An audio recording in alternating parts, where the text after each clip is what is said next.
সব সংবাদের বিস্তারিত সবার আগে জানতে ভিজিট করতে পারেন আমাদের নিউজ পোর্টাল www.radiotoday.news.com। একই সাথে দেশ বিদেশের সকল সংবাদ জানতে ও পড়তে গুগল প্লে স্টোর এবং অ্যাপল স্টোর থেকে ফ্রি ডাউনলোড করতে পারেন রেডিও টুডে 89.6 নিউজ এই অ্যাপটি। এবারে চলুন জেনে নেওয়া যাক এখনকার গুরুত্বপূর্ণ সংবাদগুলো। দেশব্যাপী হাসপাতালগুলোতে শাটডাউন কর্মসূচি স্থগিত করেছেন চিকিৎসকরা। হামলাকারীদের 24 ঘন্টার মধ্যে গ্রেপ্তারের আশ্বাস দেওয়ায় এই কর্মসূচি স্থগিত করেন তারা।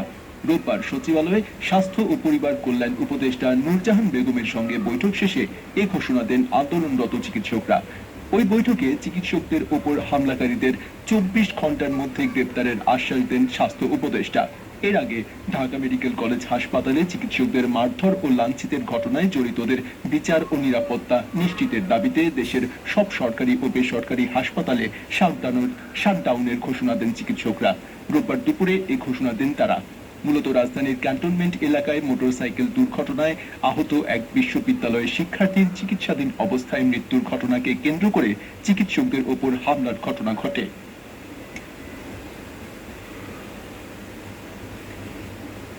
এদিকে ঢাকা মেডিকেল কলেজ হাসপাতালে চিকিৎসকদের ওপর হামলার ঘটনায় জড়িতদের সিসিটিভি ফুটেজ দেখে শনাক্ত করে কঠোর ব্যবস্থা নেওয়া হবে বলে আশ্বস্ত করেছেন স্বাস্থ্য উপদেষ্টা নূরজাহান বেগম।